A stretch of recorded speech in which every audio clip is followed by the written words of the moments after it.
अभी 8 दिन पहले सहतवार के बगल में एगो गांव बा बिनहा। रास्ता देखले हो बिनहा गांव बटे रोडे पर खाली पवनिए के खाली गांव है। वही गांव में राम कथा भी होत रहला, रामायण का प्रवचन होत रहला। हम कौन बात कह तो शास्त्र से कह, तोर मजाल होई तो तनी हमर बतिया तनी काट दी।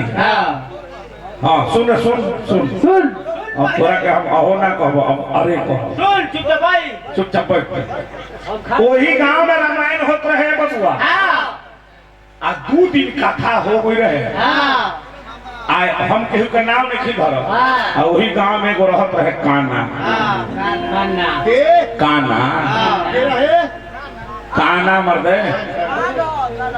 अच्छा हम रवा सब से पूछत नहीं, 4 आना में अगर 3 आना घट जाए तो कौन ना बची? तू बताओ। 4 आना में अगर 3 आना घट जाए तो कौन ना बची? एक आना बची नहीं।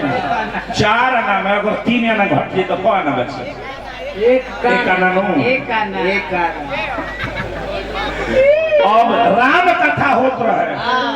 ओकर मौगी कहलस कि एक महाराज गांव में रामायण होता, एको दिन ओरा सुने ना कोई नहीं। काहे काहे ना कोई नहीं? कहलस कि हमरा राम कथा में मन ना लगला। मौगी बोरियारी लिया के गोई आ राम कथा के शुरुआत भई रहे। ए चाचा महात्मा जी जो रहले बड़ा पढ़ल लिखल रहले। वो दिन कथा कहाँ पहुंचा रहे? गोस्वामी तुलसी बाबा कहत रहे कैसे बबुआ ना बबुआ, अब बिनु पग चलई सुने बिनु काना। काना काना ई रामायण में लिखल बा। बिनु पग चले सुने बिनु काना, आ कर बिनु परम करे विधि नाना। तो काना बैठा रहे बीच में। रे ई रामायण के कथा दावता ई हमारे के कैसे देख लिया? हतना भीड़ में कैसे देख लिया? उठ के भाग गई घर। कहले चुप रहो, अब हम काल से कथा में ना जाए। हमारा के कथा सुना लेके जाता रू लिया के जाता रू कि काहे खाती ऊ कैसे तू सधुइया हमरा के देख ली। कहता जे बिनु पग चलई सुने बिनु काना। दूसर का दिन ना गई, अब तले तीसर का दिन पहुंचल तो कथा कहाँ पहुंच रहे?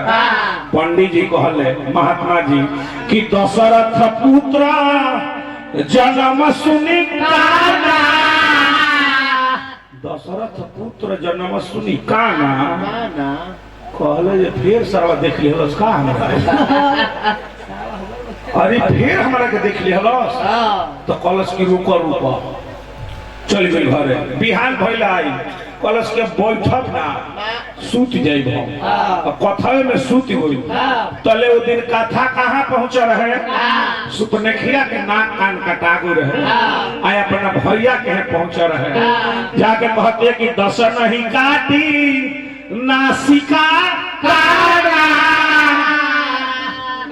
फिर देख लिया लस्कार है। फिर कहता काना सुतलो को देख लिया कलश के सुता बिना अब निहुरा रहो वो करे और मुंह को के निहुर। अब महात्मा जी और तरी अपन दुकान को के निहुर हुई। तले कथा कहाँ पहुंच रहे? मंदोदरी रावण का समझावतिया कहतिया कि मुख नासिका अनयन अरुकाना। ई मानी ना एक काना भागल घरे अपना मौगी से कर्ज करे। ते हमारे के कथा सुनावे के लेके जाते रहे सधुइया हमारे के बेइज्जत करता। खाली ये काना जब हम जाते नहीं तो खाली कहता एक काना। आई कहता कि चैलेंज देता नहीं चैलेंज। अब हम तोरा के चैलेंज देते कि अब सुनो अब हम तोरा के चैलेंज देते कि हम 5 गो चौपाई कहले बानी एक काना पर। अब पूरा रामचरितमानस भर में एगो औरी चौपाई बिया जौना में काना लिखल बा। उ कौन चौपाई है तनी बताइए? बताइबे तो तोरा के जान तरह को रुपया दे? 3 गो रुपया। लेकिन हम खाड़ ना होई दरिया का सस्ता पड़ी लयदारी तनी आओ तरी गाई